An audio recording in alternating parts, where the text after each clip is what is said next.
So, wy'n athrawes yn hunan, so yn amlwg yn gwybod am ti'r gweithio yn y meithrin, yn gwybod am ti'r cynllun, ond ges i ffriflenni gyda'r cres hefyd, a jyst edrych arno fe, mynd ar y wefan a bant yn ni wedyn.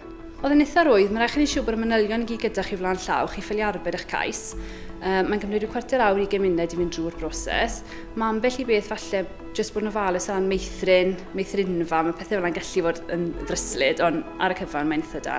A os oes problem, chi'n gallu ffôn o'n y swyddfa'n rhwydd, a maen nhw'n rili rwydd i siarad â.